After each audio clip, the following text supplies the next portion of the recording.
So this question is this. Some people are posting pictures of Isaiah 26:20 to relate it to COVID-19. Can you comment on whether you think that applies? And this question was submitted by Brenda. Thank you, Brenda.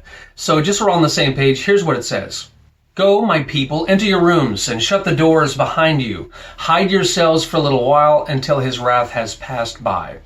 So it's pretty common for people to post pictures of Bible verses from the internet. You know, popular ones are John 3:16, for God so loved the world.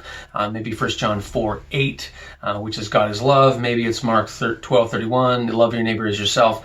And since a lot of people put a lot of stock in what the Bible says and its wisdom, people do this quite often to lend more weight to an idea that they want to share.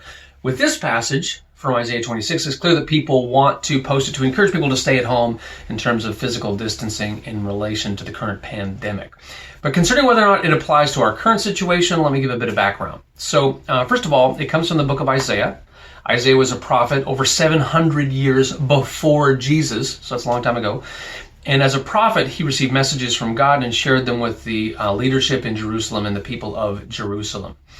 So, does it apply to us today? So, in that particular text, in that wider context, Isaiah is actually talking about a future day of peace after the people of the earth had been punished for sin. To me, this is an example of people using a passage to confirm or strengthen something they feel strongly about, in this case, physical distancing.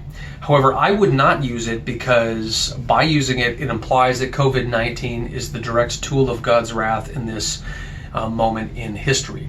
Now let me be clear. Are people sinful? Yes. Do we stand under God's judgment if we haven't found a way to deal with the problem of sin in our lives? Yes.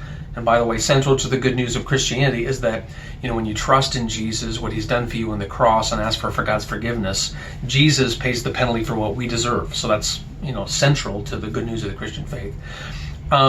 But in terms of this verse, I personally don't think that COVID-19 means we're any more under God's judgment than we were, say, 3 months ago. So when people use a passage like this, they should really be careful, because what they're doing, whether they know it or not, is suggesting that COVID-19 is God's specific wrath just prior to bringing final peace to the earth. So I just need to be cautious about stuff like that. So I hope that's helpful.